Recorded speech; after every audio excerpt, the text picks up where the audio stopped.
procedure lang din, gawin lang natin ito mag-steam pa. Kaya naman tara at samahan nyo ako gumawa ng recipe na to. Sa ating llanera, maglalagay lang tayo dito ng asukal. Bali 1 tablespoon pala itong linagay ko at ika-caramelize lang natin siya sa mahinang apoy. Same procedure lang din, gawin lang natin ito sa lahat pang llanera na meron tayo.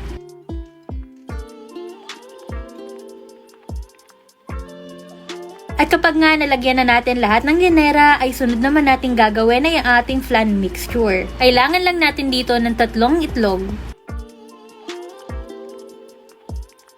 I-whisk lang natin ito mga mare at saka tayo dito maglalagay ng 1 can ng condensed milk. Maglalagay din tayo dito ng 1 can ng evaporated milk. Maglalagay din tayo dito ng 1 teaspoon ng vanilla extract.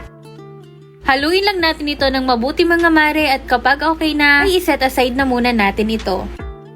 Sa ating pot, maglalagay tayo dito ng clear jelly powder at 1/4 cup naman ng cornstarch. Maglalagay din tayo dito ng 3 cups ng tubig. Haluin lang natin ito ng maigi mga mare sa mahinang apoy lamang. At ibuhusan din natin itong ating flan mixture. Sa pagluluto naman ito, kailangan na continuous lang ang ating pag-stir para hindi masunog ang ating flan mixture. At dahil nga ang gagawin natin ay mas cheesy na version nito, gamit pala tayo dito ng quick melt cheese.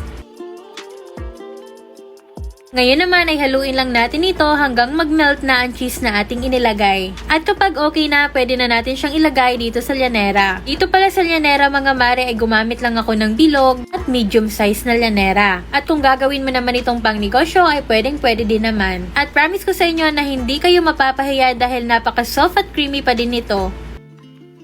At after nga natin malagyan lahat ng llanera ay i-refrigerate lang natin ito. At kapag nga lumamig na siya mga mare ay pwede na natin siyang iserve. At kung gusto mo naman siyang inegosyo, pwede mo siyang ilagay dito sa plastic calm shell. Para naman sa list ng ingredients at mga ginamit ko, ilalagay ko na lang sa comment section. At eto na nga, ready na ang ating napakasarap, napaka-soft at talagang melt in your mouth cheesy jelly flan. Kaya kung gusto mo din gumawa ng recipe na to na swak pang negosyo, kaya naman pang dessert, kumare ito